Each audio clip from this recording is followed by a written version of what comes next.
Hey guys, tonight we slip past towering stone walls into a world so lush, so fragrant, and so astonishingly perfect that you half expect to stumble into a living painting. You are walking into the royal orchards of ancient Persia, a place where emperors turned barren desert into paradise, one perfectly cultivated tree at a time. You probably won't survive this, honestly. Step off the garden path, and a royal gardener might chase you down for disturbing the symmetry. And don't even think about stealing a pomegranate. Your head might decorate a rather sharp royal spike by sunrise.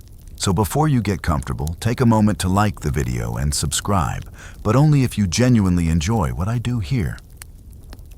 And of course, drop your location and local time in the comments. I love seeing where you're all watching from. Now dim the lights, maybe turn on a fan for that soft background hum, and let's ease into tonight's journey together. The air is thick with sweetness. You walk under arched trellises, heavy with vines, past rows of fruit trees that seem to hum with life under the blazing Persian sun. Beyond them, snow-capped mountains pierce the horizon. Water trickles through narrow stone channels at your feet. Water that should not exist in a land so arid, yet flows in perfect, quiet streams, feeding each thirsty root. Here's your mainstream historical fact. Ancient Persia, especially under the Achaemenid and Sasanian empires, was renowned for creating elaborate walled gardens called paradisa, the origin of our word paradise. These weren't just gardens. They were political statements showcasing the king's power to master nature itself. Every fruit tree here has been selected, bred, and placed with obsessive care. Pomegranates gleam like rubies under the sun. Apricot trees burst with soft golden orbs. Mulberries spill clusters of deep purple, staining the earth beneath them. This is no wild orchard, it's horticultural theater on a royal scale. Here's your quirky tidbit. Persian kings hired plant hunters to roam far and wide, bringing back exotic fruits and seeds from distant lands to expand their botanical collections. These early fruit spies were essentially ancient botanists, though their salaries were probably better, and their consequences for failure far worse. Historians still argue whether these orchards were simply for royal indulgence or part of a grander imperial philosophy. Some see them as metaphors for the king's divine right to bring order from chaos, taming barren desert into lush, life-giving paradise. Others suggest they were also practical centers for agricultural experimentation and diplomacy, where foreign envoys might sample the finest fruits before discussing treaties. You reach a central pavilion, its polished marble cool under your sandals. Courtiers gather here, sipping sweet melon juice from carved cups, while peacocks fan their feathers lazily nearby. Musicians play soft melodies that blend with the rustle of leaves and the buzzing of bees. The entire orchard feels curated for pleasure, science, and spectacle all at once. And tonight, you'll wander these royal pathways, sampling forgotten fruits and witnessing the quiet genius that turned Persia's orchards into living legends. Because, as you'll soon see, behind every glossy apricot or syrupy fig is a story of trade science mystery, and of course, a whole lot of royal showing off. You wander deeper beneath shaded canopies, where the dry desert air somehow remains cool and heavy with the scent of ripening fruit. Around you, gardeners hum quietly as they prune, graft, and tend the trees like living jewels. Everything here feels intentional, like each leaf and branch exists solely to please the royal eye. Here's your mainstream historical fact. The Persian kings weren't just dabbling hobbyists. They elevated fruit cultivation into royal obsession. From Cyrus the Great to Darius, Persian emperors saw orchards not just as sources of food, but as living emblems of power, wealth, and cosmic order. You notice how the orchard itself mirrors Persian architecture, geometric rows, symmetry so perfect, it feels meditative. The gardens were designed as microcosms of the universe, reflecting harmony between man-nature and divine favor. Here's your quirky tidbit. Some Persian rulers reportedly sent spies to rival kingdoms just to learn new grafting techniques or acquire rare seeds. Imagine a high-stakes botanical espionage operation where agents risked their lives to smuggle back apricot pits or fig cuttings. You can practically picture a 5th century Jason Bourne sneaking across borders with a seed pouch. Historians still argue whether these royal orchards were intended mainly for sustenance diplomacy or symbolic display. Some suggest the fruit variety on display was as much for international guests dazzling them with abundance as it was for satisfying the royal palate. Others argue the orchards doubled as agricultural research labs, quietly advancing Persian expertise in horticulture and irrigation. You pause beside a reflecting pool at the garden center. The still water mirrors not only the elegant fruit trees, but also the towering ziggurat in the distance, connecting earth to heaven. This isn't just farming, it's theology, architecture, and statecraft rolled into one. One elderly gardener, his hands calloused and stained, beckons you toward a cluster of trees, heavy with fat, glistening pomegranates. Here he whispers, as though sharing a royal secret. The fruit of kings. Even the language around these orchards feels reverent. Every tree is called Darakti Anbarin, the tree of amber. Fruits aren't merely harvested, they're gathered like precious stones. Each season's yield is carefully recorded, counted, and often presented to the court in elaborate ceremonies, celebrating fertility, order, and divine blessing. You realize the Persian kings weren't simply growing food, they were cultivating symbols. In a desert kingdom, the power to command water, soil, and sun into cooperation wasn't just impressive. It was proof of cosmic favor, displayed one gleaming apricot at a time. Here's where you begin to sense how deeply this philosophy ran. The royal gardens weren't built just for private indulgence. They were public statements, political theater performed with orchards as the stage. Ambassadors, generals, and visiting scholars walked these same shaded paths, gazing in awe at the king's ability to summon paradise from barren sand. And you're just getting started. Because next you'll step beneath the ground itself, where secret channels of water make these impossible gardens bloom. The air grows even cooler as you follow a narrow stone path that dips gently beneath the orchard's surface.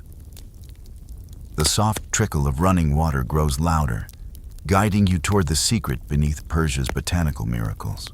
Here's your mainstream historical fact. The Persian Qanat system, an ancient network of underground aqueducts, was the backbone of these royal orchards. Without electricity pumps or modern drilling, the Persians engineered a way to tap mountain water and carry it across vast desert plains. You descend into one of these subterranean tunnels, the ceiling just above your head, the damp walls cool against your fingertips. A perfectly engineered shaft of gently sloping earth carries crystal clear water from distant mountains down into the thirsty royal gardens. Here's your quirky tidbit. Some qanats stretched for dozens of miles, maintained by teams of highly trained tunnel diggers who passed their craft through generations. These underground workers were so specialized that some villages had entire family lines devoted solely to qanat maintenance, kind of like ancient Persia's elite plumbers. Historians still argue whether the qanat system originated entirely with the Persians or evolved from earlier technologies in Mesopotamia and Egypt. What's undisputed is that the Persians elevated the technique to breathtaking complexity, allowing life to flourish where nature offered none. You pause at a small inspection chamber where a circular shaft opens to the sky far above, letting in a single beam of light. The tunnel remains cool, even as midday desert heat blisters the surface. This natural refrigeration preserves both the flow of water and the stability of the system year-round. The water runs slowly but steadily, its gentle pace preventing erosion and loss.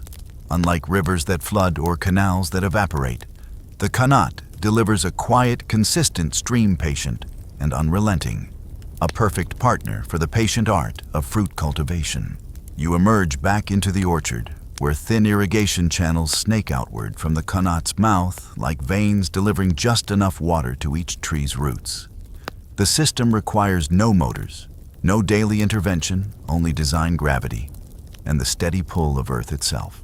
One gardener smiles as he guides the water with a small wooden paddle, shifting the flow from one tree to another with simple movements that feel almost ceremonial. The trees drink only what they need, he explains. No more, no less. Here's where you realize how revolutionary this was. The Persian Empire's mastery of water control didn't just sustain gardens, it sustained cities' trade routes and armies. Water was wealth. Water was power. And nowhere was that more beautifully displayed than here in the royal orchards. Even today, remnants of Qanat systems survive in parts of Iran, still functioning much as they did thousands of years ago. Some of these ancient channels continue to irrigate fields that have never known modern plumbing. Here's your fringe debate. Some modern hydrologists argue that qanats represent one of the most sustainable irrigation methods ever devised, with efficiency levels rivaling modern drip irrigation.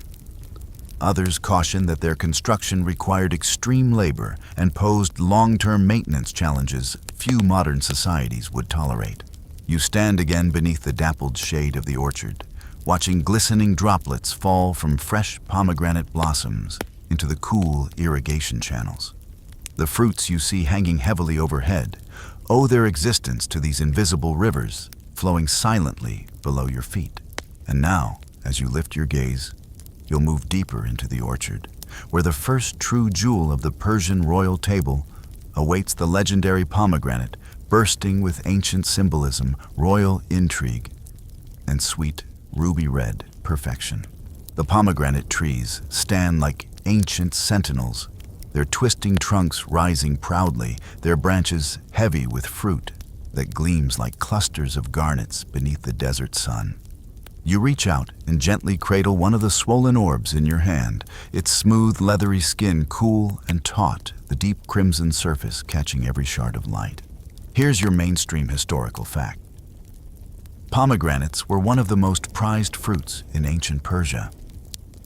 Revered for their beauty, symbolism, and flavor, they appeared in royal banquets, religious ceremonies, and palace artwork alike. To Persians, the pomegranate wasn't simply food, it was a sacred icon of fertility, abundance, and eternal life. The king's guests sit nearby, under a silk canopy, sipping chilled pomegranate juice poured from elaborately carved alabaster pitchers. Even here, with all the other fruits surrounding them, it's the pomegranate that commands attention, served first, toasted often, and woven deeply into Persian identity. Here's your quirky tidbit. Persian brides traditionally received pomegranates as wedding gifts, their many seeds symbolizing wishes for abundant offspring. And if you think modern folks argue over gender reveal cakes, imagine the ancient gossip over how many seeds meant how many children. Historians still argue whether the pomegranate's symbolic power began with Persia or predates it, tracing even further back to Mesopotamia and India. But few dispute that Persia refined both its cultivation and cultural weight into something unparalleled in the ancient world. You watch gardeners delicately twist the fruits from their stems and stack them into woven reed baskets. The harvest is done entirely by hand, each fruit examined carefully to avoid bruising, since even a tiny rupture in the skin invites spoilage. The gardeners speak in hushed tones, as though aware they are handling something holy. Every seed is a world, one says softly, slicing open a pomegranate with a thin bronze blade. The interior bursts with tightly packed arrows, translucent rubies that glisten with juice. You taste one and feel the explosion of tart, sweet flavor on your tongue, as vibrant and alive as the desert is dry. Each seed pops between your teeth, flooding your mouth with an almost electric brightness. Here's where you notice something fascinating. Persian horticulturalists bred multiple varieties of pomegranate, from pale pink to nearly black-skinned fruits, each with subtle differences in sweetness, acidity, and medicinal properties. The royal orchards served not only the court's palate, but its health. Court physicians often prescribed pomegranate juice to treat fevers, inflammation, and digestive issues. Its antioxidant properties, long before anyone called them that, were understood, if not scientifically, then intuitively. The pomegranate nourished both body and metaphor. Here's your fringe debate. Some scholars argue that Persian pomegranates influenced global agriculture far more than most realize, spreading east toward India and west into the Mediterranean, where they eventually became central to Jewish, Islamic, and Christian symbolism alike. Others argue that independent domestications occurred in multiple regions, simultaneously making its spread more parallel than singular. Regardless, as you stroll beneath these regal trees, you understand why Persian kings placed the pomegranate at the very heart of their orchards. It was not simply delicious, it was eternal. A symbol that transcended seasons, generations, and even empires. And just ahead, glimmering beneath the same blazing sun, another Persian treasure awaits: golden apricots, warmed by the dry heat, bursting with the flavor of captured sunlight. The path leads you gently onward, where the air grows even sweeter thick now, with a honeyed fragrance that clings to your skin like silk. You follow the scent to rows of short spreading trees, their branches sagging beneath orbs of soft gold. Apricots, or as the Persians called them, zardalu, the yellow plums of their royal gardens. Here's your mainstream historical fact. Persia played a central role in the domestication and refinement of apricots. While the fruit may have originated in Central Asia or China, Persian cultivation turned apricots into one of the most beloved and widely traded fruits in the ancient world. You pluck one from a low branch, its velvety skin warm under your fingers. The flesh gives slightly perfectly ripe. As you bite, the fruit melts instantly on your tongue, sweet floral with a whisper of tartness, like tasting pure, liquefied sunlight. Here's your quirky tidbit. Persian poets often compared the color of a lover's cheek to the glow of a ripe apricot. One might argue that ancient Persian courtship involved a lot of fruity metaphors, but who can blame them with fruit this good? Even romance needed botanical inspiration. Historians still argue whether Persia's mastery of apricot cultivation came purely through trade or involved sophisticated breeding and hybridization. Some point to Persian grafting techniques highly advanced for their time that allowed the creation of larger, sweeter, and more uniform fruit. Others believe it was partly luck and the region's perfect climate.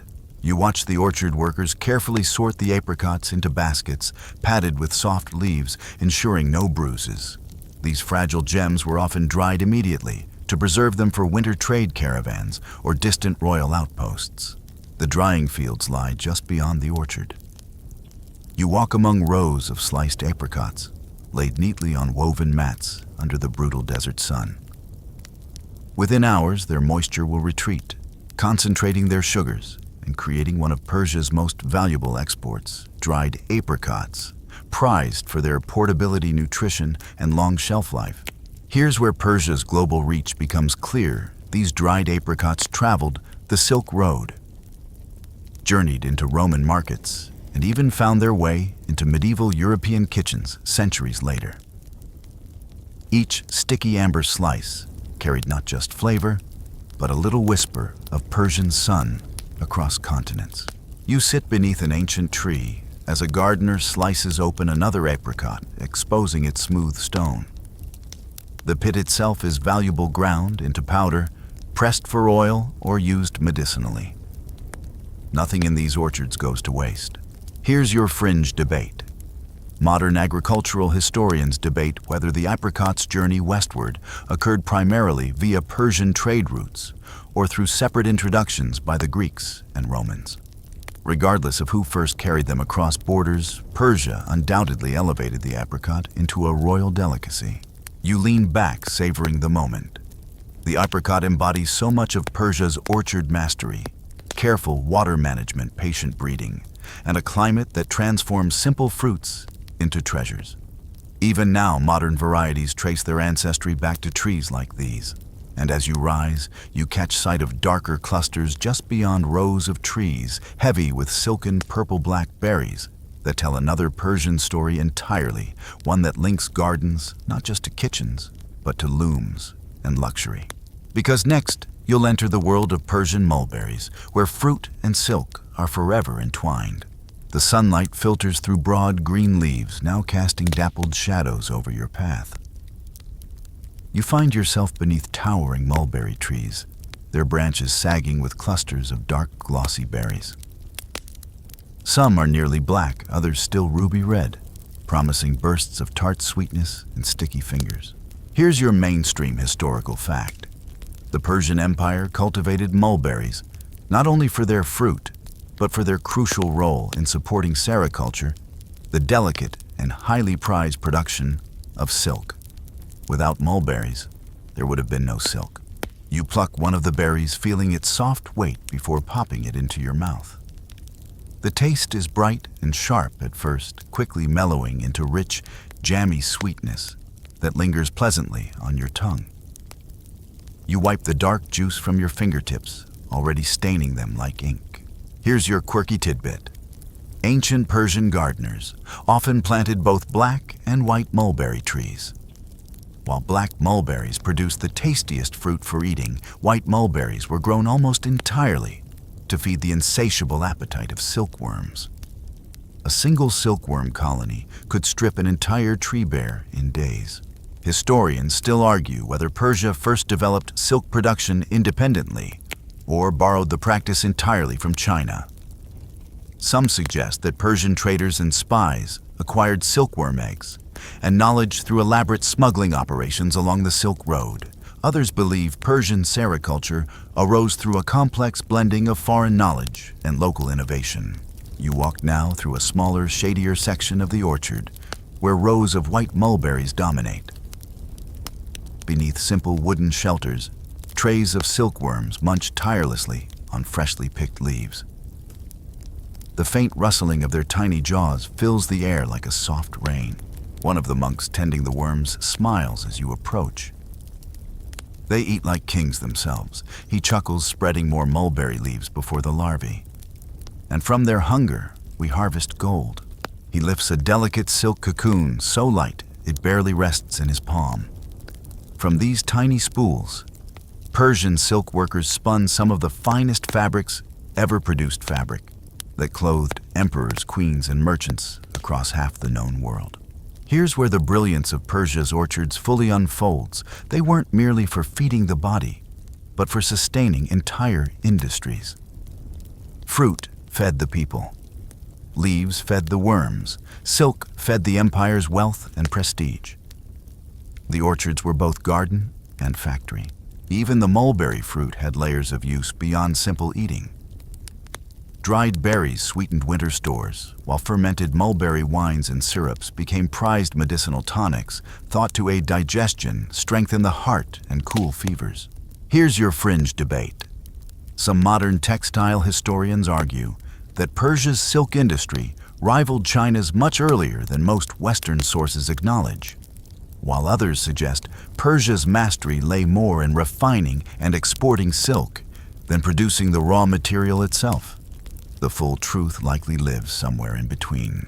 As you step back beneath the towering trees, watching gardeners gently shake branches to collect ripe berries into broad baskets, you sense how deeply intertwined this fruit became with Persian wealth culture and artistry. And just ahead in a far corner of the orchard, you catch a flash of bright orange fruits, less well known, but no less prized by Persian healers, the wild sea berries, nature's tiny golden medicine cabinets. The orchard narrows into wilder edges now, where the neat symmetry gives way to something a little more unruly. Small thorny shrubs rise along the sandy slopes, their silvery green leaves shimmering in the desert wind. Nestled among them are tiny bursts of vibrant orange sea berries, or as Persian healers once called them, zargol, the golden flower. Here's your mainstream historical fact. While not as famous as pomegranates or apricot, sea berries grew wild in parts of ancient Persia and were carefully gathered for their powerful medicinal properties. Packed with vitamins and oils, they were valued far more as a healing food than a table delicacy. You lean in and gently pluck one of the firm, bright berries. The moment it bursts between your teeth, your lips pucker, the sharp, sour tang practically lights up your entire mouth. But after the initial jolt, a subtle sweetness lingers underneath, like citrus wrapped in desert sunlight. Here's your quirky tidbit. Ancient Persian physicians sometimes referred to sea berries as the camel's pharmacy. Caravans crossing the empire's vast deserts occasionally fed these nutrient-packed berries to camels and horses to help maintain their strength on long, grueling journeys. Turns out, even camels appreciate a little vitamin C boost. Historians still argue whether sea berries were actively cultivated or simply foraged from naturally occurring bushes. Some suggest that royal gardens maintained controlled patches, while others believe sea berries remained mostly the domain of healers, herbalists, and wandering shepherds who knew where to find them in the wild. You watch as a small team of gardeners wearing protective gloves carefully gather the fragile fruit into shallow wooden trays. The berries' thin skins bruise easily, and their sharp little thorns resist careless harvesting. Gathering sea berries was always a delicate, patient task, like coaxing treasure from a reluctant guardian. In the nearby apothecary house, monks press the berries into oil using small stone presses. The brilliant orange oil pools slowly into clay jars, thick and almost glowing in the dim light. These oils were prized for treating wounds, skin ailments, and even digestive disorders. One healer carefully stirs a clay pot filled with sea berry salve. A drop of sunlight for the body, he murmurs. Bitter at first, but patient medicine always is. Here's where you notice Persia's holistic mastery. The royal orchards weren't only symbols of wealth and power, but also repositories of healing knowledge. Fruits were medicine long before they were luxuries. Every tree bush and berry had purpose, and sea berries weren't limited to medicine alone. Their tartness made them useful in cooking, blending into rich sauces served with roasted meats or dried for winter stores. Even their leaves found use in herbal teas meant to soothe the weary traveler. Here's your fringe debate. Some modern nutritionists argue that sea berries are one of the earliest examples of Persian nutritional science blending preventive health with daily diet long before vitamins were isolated in laboratories. Others debate how extensively sea berries were used outside elite circles. As you rise and step away, the soft breeze rustles the thorny bushes behind you, scattering a few last golden berries onto the desert floor. The monks will return tomorrow to gather more. The healing, after all, never truly stops. But as you walk, a new scent drifts toward you, rich, earthy, and unmistakably nutty. Ahead lies one of the empire's most treasured delicacies, the royal pistachio groves, where green gold grew for emperors and foreign kings alike. The terrain shifts once more as you move away from the thorny seaberry bushes into neatly tended groves of compact, sturdy trees. Their branches are low and twisted, their leaves a muted green that shimmers like polished jade in the morning light. Hanging beneath their boughs are clusters of small pale shells, half open like tiny yawning mouths revealing their emerald prize inside. You've arrived at Persia's pistachio groves. Here's your mainstream historical fact. Pistachios were cultivated in Persia for thousands of years and were among the most luxurious foods served at royal banquets, offered as tribute and traded along ancient caravan routes. For Persian nobility, pistachios were a delicacy that signaled refinement and prosperity. You watch as workers gather the ripened clusters, gently plucking the nuts before they drop. The cracked shells make harvesting easier, a natural phenomenon known even then as the pistachio's smile, which made these little nuts especially prized and easy to process. Here's your quirky tidbit. Persian poets once referred to pistachios as smiling emeralds of the desert. And while today we shell them one by one while binge-watching TV back then, a bowl of pistachios might have accompanied the most powerful rulers during treaty negotiations, romantic courtship, or grand feasts. Historians still argue whether Persia was the true birthplace of pistachio domestication, or whether the cultivation spread into Persia from Central Asia. Some suggest the wild pistachio forests in Iran's northeastern regions provided the genetic stock for early domestication efforts that eventually reached royal orchards. As you walk among the harvesters, you spot baskets filled with freshly picked nuts, their thin pinkish hulls stained with juice that lightly dyes the worker's hands. The outer husks are peeled swiftly to prevent staining of the shells, a sign of high-quality processing even thousands of years ago. The nuts are quickly spread across woven mats where the dry desert air finishes the curing process. You kneel beside a worker who cracks open a fresh pistachio and offers it to you. The nut is buttery sweet and faintly earthy dissolving, with a richness that somehow captures both the harsh desert and the luxurious royal court at once. Here's where Persia's pistachios moved far beyond palace walls. These hardy nuts traveled easily their long shelf life, making them perfect for caravans, military rations, and international trade. Pistachios even appeared in Roman markets, their Persian origin considered a mark of prestige.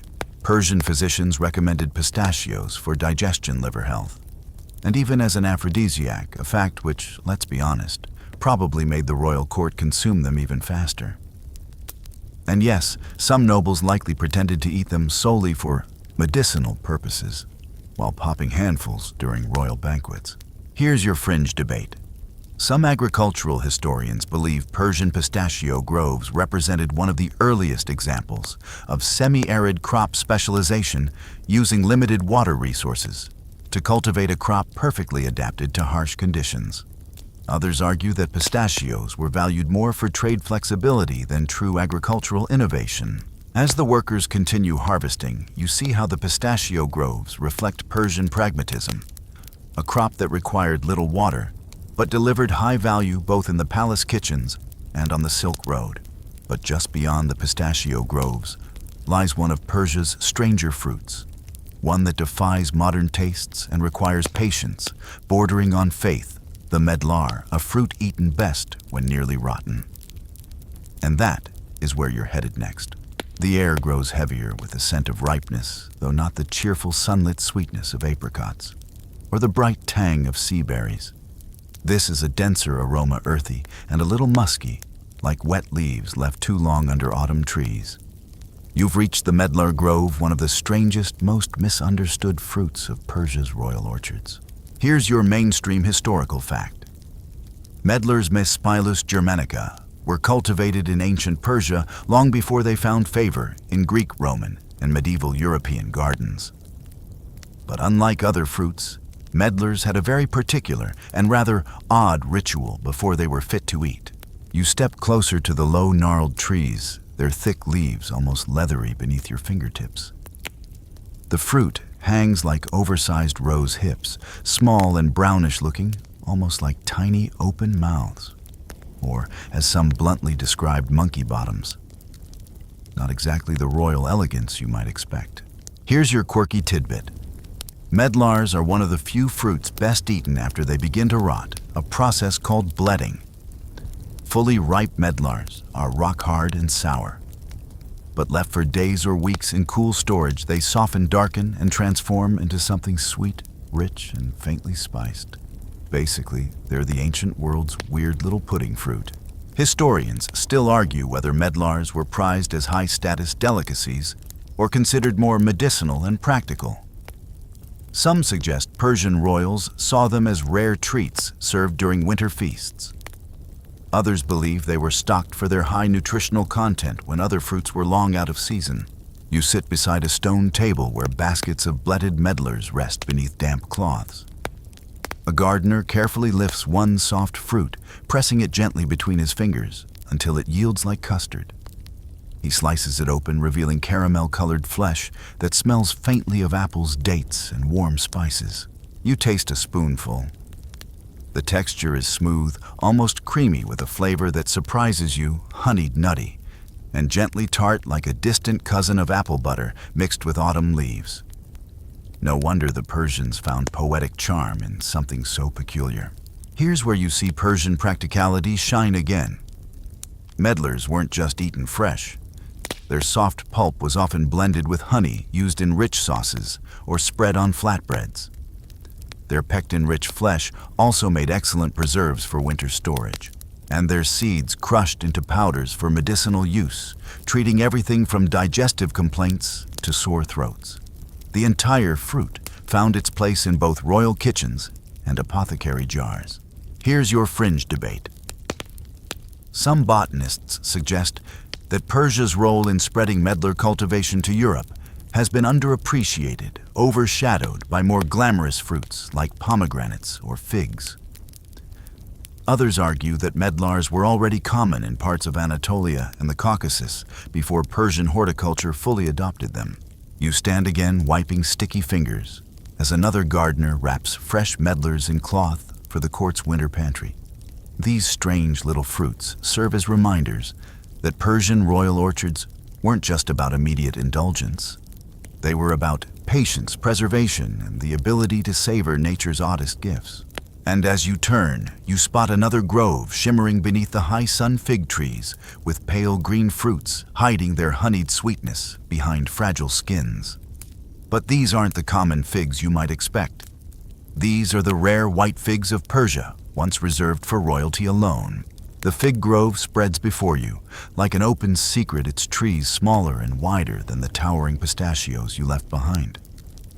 Their broad, five-fingered leaves flutter gently in the dry breeze, casting dappled shade across the cracked earth. But it's the fruit that draws your eye, pale, almost ghostly, with skins the color of ivory silk and a faint blush of gold where the sun kisses them. Here's your mainstream historical fact. Persia cultivated multiple varieties of figs, but the prized white figs, softer, sweeter, and far more fragile than their darker cousins, were considered delicacies worthy of royal tables. Unlike the common fig, these required extraordinary care to grow, harvest, and transport. You pluck one gently. The skin feels impossibly thin, as if it might tear under your very breath. As you bite in, warm syrup floods your mouth, sweet, floral, and almost impossibly rich, like liquid honey infused with rose petals. Here's your quirky tidbit.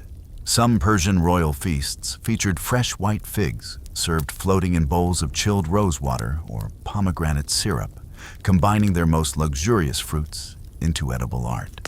Imagine the ancient version of a Michelin star dessert served beneath moonlit gardens filled with music and scented air.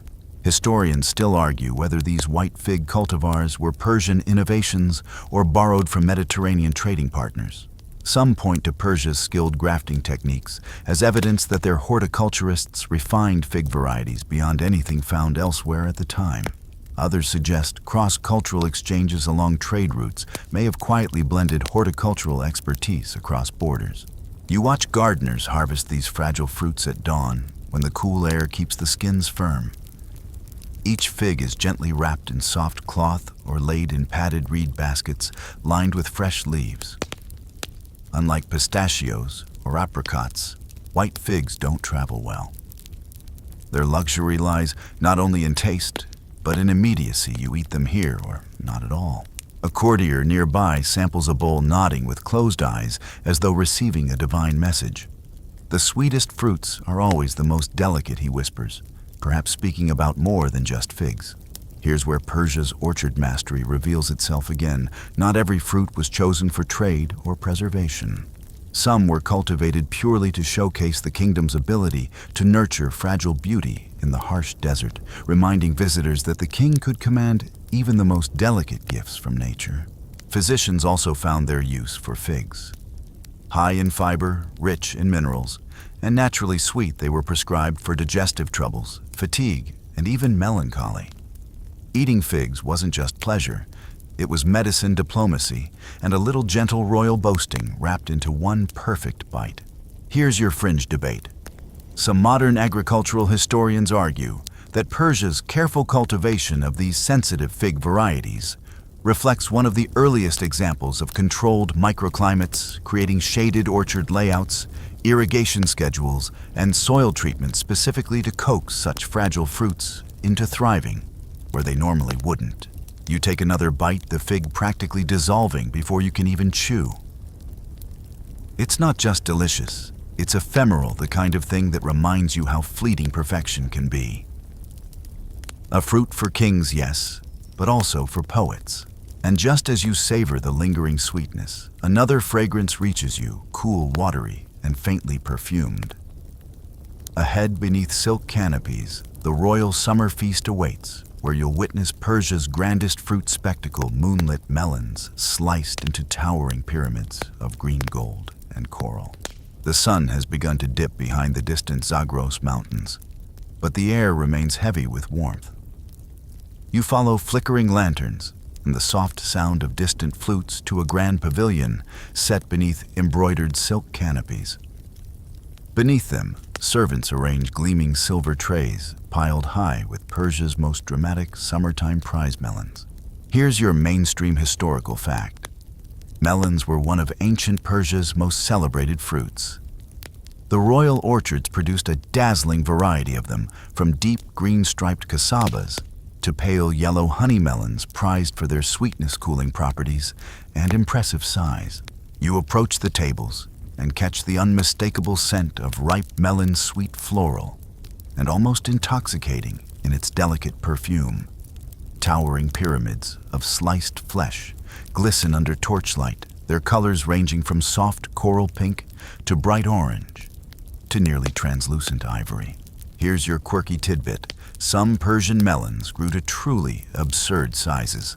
Historical records mention specimens weighing up to 20 pounds, large enough to be carried by 2 servants and sliced ceremoniously before royal banquets, an ancient edible display of status and agricultural mastery. Historians still argue whether Persia's melon varieties spread westward through Greek and Roman trade or were independently cultivated across multiple regions. Some credit Persia's advanced seed selection and careful irrigation with producing sweeter, more stable varieties that impressed foreign visitors. Others suggest early melon cultivation was far more widespread than we assume. You take a seat on a low silk cushion as a servant offers you a carved silver bowl of chilled melon cubes, gently perfumed with rose water. The first bite is cool, soft, and almost ethereal, like eating a cloud made of sugar and morning dew. The nobility recline nearby, fanning themselves with peacock feathers as musicians play beneath the moonlit arches. Bowls of melon alternate with platters of dried apricots, pistachios, and figs. The feast is less about volume and more about grace, every fruit chosen to cool the body and impress the spirit. Here's where you notice the delicate balance between indulgence and survival. In the searing Persian summers, melons were far more than luxury. Their high water content helped hydrate both laborers and lords alike. No wonder melon cultivation was treated with near reverence by the orchard keepers. You stroll through the adjoining melon patches at dawn, seeing how the gardeners nestle young fruits on raised beds of straw to prevent rot. Water is directed carefully through shallow irrigation ditches to feed the roots, but never flood the fields. Even here, the connaught's gentle touch sustains the fragile balance. Here's your fringe debate. Some agricultural historians suggest Persian melon farmers may have intuitively practiced early forms of selective pollination, choosing flowers and vines based on size, sweetness, and shape. Others caution that the sheer diversity of melon types likely came as much from regional variation as from intentional breeding. As you gaze at the tables under starlight, you understand how deeply fruit became part of Persia's cultural DNA. These melons, like the pomegranates, apricots, and figs before them, were not just food. They were political theater medicine, and poetry offered one perfect slice at a time. But Persia's orchards were not only about summer sweetness. For in the quieter corners of the garden, another fruit waits, tart, bright, and secretly powerful, the sour cherry beloved by Persian physicians and alchemists alike. The soft music fades behind you as you leave the summer feast and wander toward a shadier, quieter corner of the royal orchard. Here, the air cools slightly, carrying a sharper scent. The trees lining this hidden grove are smaller, their branches bending under clusters of small gleaming orbs, sour cherries glistening like droplets of garnet blood against the dark green leaves. Here's your mainstream historical fact. While sweet cherries found their way into Persian gardens, it was the sour cherry Prunus cerasus that Persian physicians, cooks, and brewers particularly valued for both its intense flavor and its medicinal qualities. You pluck one of the bright red fruits, rolling it between your fingers before tasting it. The juice explodes across your tongue, tart, bright, almost electric, with a sweet undertone that arrives only after the initial sharpness. It wakes your mouth like a splash of cold spring water on a hot day. Here's your quirky tidbit. Some Persian medical texts recommended sour cherry syrup as a remedy for fever, indigestion, and even melancholy. There's something fitting about a fruit that can simultaneously pucker your face and lift your spirits. In a way, it's the ancient world's version of a sour candy crossed with a multivitamin. Historians still argue whether sour cherries were native to Persia or introduced through trade from the Caucasus or Anatolia. Some suggest the wild ancestors of modern sour cherries likely crossed into Persian cultivation naturally, where the orchard keepers refined and adapted them for both kitchen and clinic. You watch a group of monks working beneath the branches, their robes speckled with cherry juice.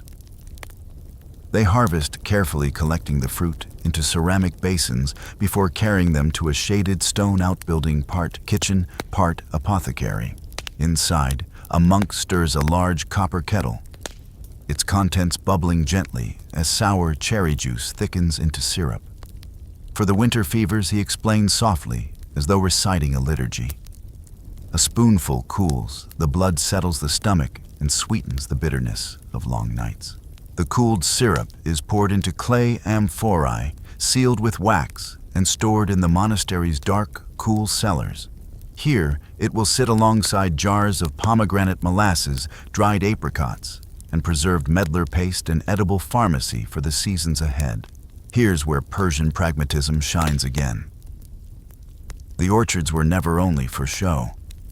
Even fruits with sharp or fleeting flavors found purpose as preserves, as medicines, as vital nourishment, when the harshness of winter or sickness loomed. You notice another monk grinding dried sour cherries into powder with a smooth stone mortar. The fine pinkish dust is packed into linen sachets, ready to dissolve into tea infusions, salves, or tonics, depending on the court physician's needs. Here's your fringe debate. Some modern scholars argue that Persia's blending of fruit cultivation and medicine represents one of the earliest sophisticated examples of what we might call functional food science, a philosophy that viewed diet and healing as deeply interwoven. Others argue this blending was intuitive rather than deliberate science built on centuries of trial and error. As you step back into the cool shade, wiping a faint pink stain from your fingertips, you glimpse the deeper pattern of Persia's royal orchards emerging. These gardens weren't built solely for luxury or showmanship. They were engineered ecosystems balancing beauty, bounty, medicine, and survival. But one more forgotten treasure awaits hiding in the orchard's oldest groves, the mysterious citron hybrids once carefully bred, and now almost vanished from history. And that's exactly where you're heading next. The orchard feels older here, quieter, heavier with time. The trees stand farther apart, their thick trunks twisted and weathered, their leaves darker and coarser. This is where the rarest of Persia's forgotten fruits reside, the ancient citron hybrids grown more for fragrance and ritual than for simple eating. Here's your mainstream historical fact. Citron, Citrus medica, was among the earliest citrus fruits to reach Persia, likely arriving via trade from India or Southeast Asia. Persian horticulturists, ever ambitious, experimented with breeding hybrids, giving rise to strange and beautiful varieties that are now mostly lost. You approach one of the trees and inhale deeply. The air is thick with the citron's powerful perfume, floral, lemony, almost intoxicating.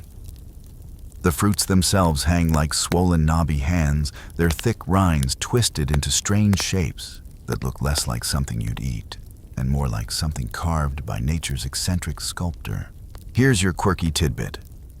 Some Persian citrons developed into what would later be called Buddha's hand varieties, long finger-like segments curling outward like golden tentacles. They were often displayed as exotic curiosities in royal courts, valued not for their flesh, which was minimal, but for their extraordinary fragrance and symbolic mystique.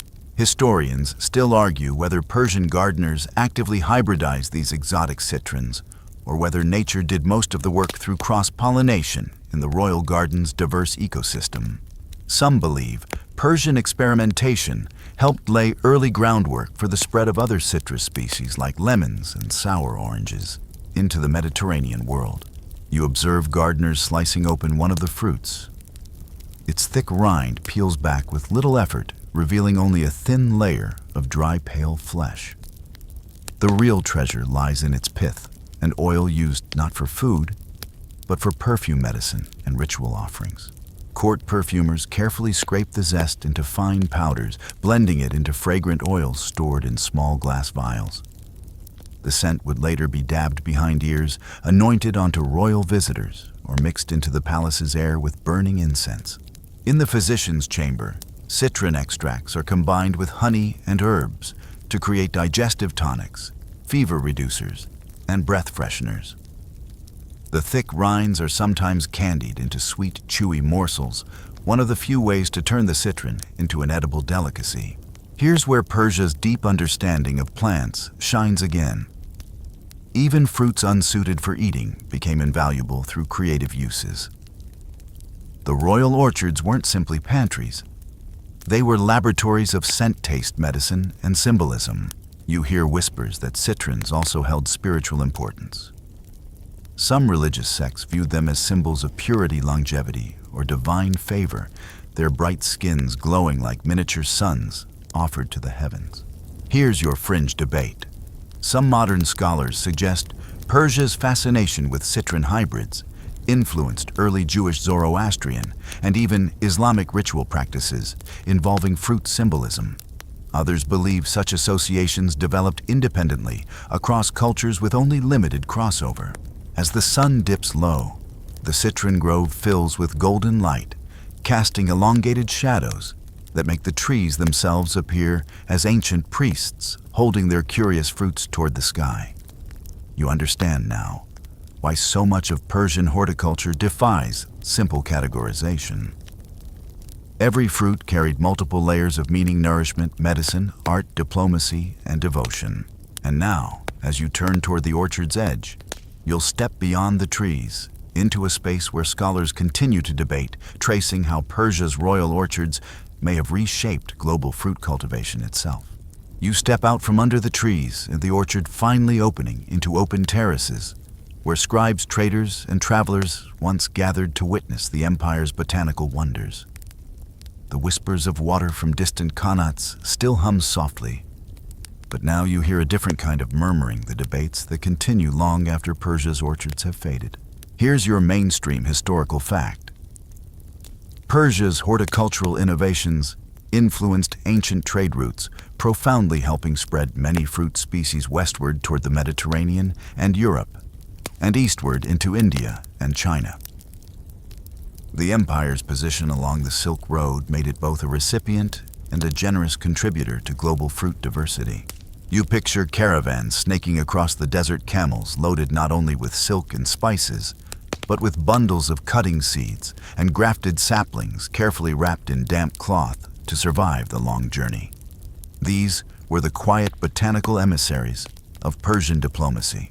Here's your quirky tidbit. Some Persian kings reportedly exchanged exotic fruits as diplomatic gifts, sending crates of pomegranates, dried apricots, or pistachios to foreign rulers as tokens of wealth and friendship. Imagine receiving a royal care package of fruit as a peace offering instead of, say, another tedious treaty. Historians still argue whether Persia was the true Middle Kingdom of horticulture, blending knowledge from China, India, Egypt, and Greece into a unified botanical tradition.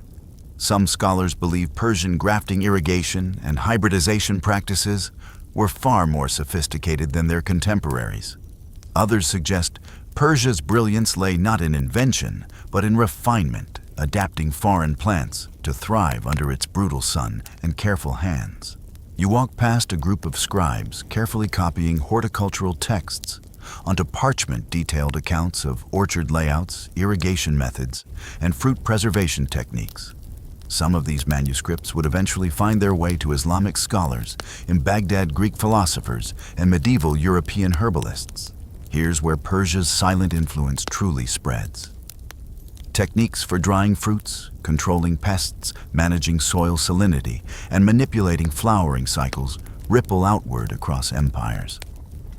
The dried apricots that sweetened Roman tables, the pomegranates adorning Byzantine mosaics, and the pistachios enjoyed by Abbasid caliphs all trace roots back to Persian orchards. You notice how many layers of knowledge overlap here. Farmers adjusting water levels by hand, physicians prescribing pomegranate syrups, poets writing verses about apricot blossoms, and merchants weighing dried figs. In Persia, fruit was never just food, it was woven into nearly every strand of life. Here's your fringe debate. Some modern agricultural historians suggest that Persian horticultural knowledge represented a kind of quiet scientific revolution, long overlooked by Western histories that favored military or architectural accomplishments. Others argue that because so much of this knowledge was transmitted orally or through fragmented texts, its full sophistication remains partially hidden. You pause at a crumbling stone inscription near the orchard gate.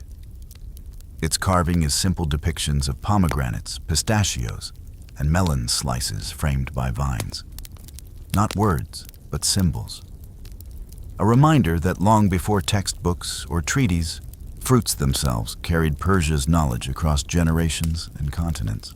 And as you take one final step forward, you approach the edge of the orchard where the physical trees may have faded, but their legacy still grows quietly in every modern harvest, every sweet bite, every whispered recipe handed down across centuries.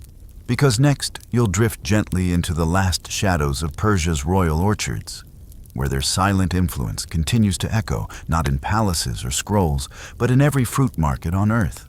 The orchard finally recedes behind you, but its breath lingers everywhere. You walk now through modern markets, bustling with noise, color, and scent. And yet Persia's royal orchards are still here. They hide in plain sight, tucked into every crate of fresh fruit, every cart brimming with vibrant colors. Here's your mainstream historical fact. Though the great Persian orchards have long vanished, their genetic legacy lives on in countless modern cultivars. Today's pomegranates, apricots, pistachios, and cherries all carry silent fragments of Persian breeding, grafting, and patient care. You pause by a stall where a vendor slices open a pomegranate. Its ruby seeds glisten just like those you once held under Persian skies. You see dried apricots neatly stacked into amber towers. Pistachios snap open with their same familiar smile. Figs burst with honeyed flesh. Even a tray of sour cherries glistens nearby, ready to become jam or syrup. Here's your quirky tidbit. Some small-scale farmers in Iran and Central Asia still cultivate near-wild fruit varieties believed to descend directly from ancient orchard lines, living fossils from gardens once tended by royal hands. Historians still argue whether Persia's horticultural wisdom has been fully appreciated. Some insist that Persian contributions remain underestimated, overshadowed by louder imperial legacies of war and conquest. Others see Persia as one of history's great silent teachers, its true power blooming through plants rather than armies. You reflect on how these fruits moved with people across centuries, carried by traders, sailors, farmers, and exiles, who unknowingly scattered Persia's botanical wisdom like seeds on the wind. Here's your fringe debate. Some food historians propose that every modern farmer, even those unaware of their orchard's lineage, is quietly practicing the craft of Persian horticulturists, balancing soil water and sunlight to coax fragile sweetness from stubborn earth. You wander through the market, tasting samples offered by cheerful vendors.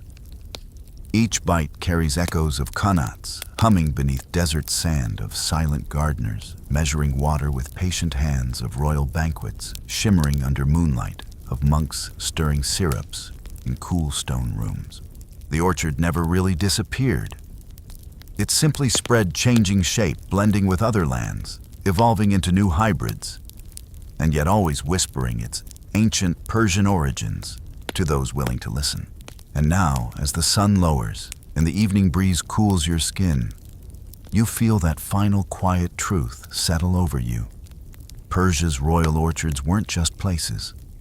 They were living stories of beauty, survival, patience, and quiet mastery, still unfolding one sweet bite at a time. The markets fade into shadow, now their bright colors softening beneath the gentle dimming of twilight.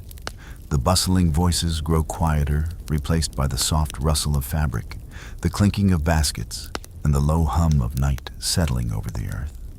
You breathe in slowly, tasting the last traces of fruit-sweetened air, the gentle perfume of pomegranate, apricot, and honey, lingering like the final notes of a distant melody.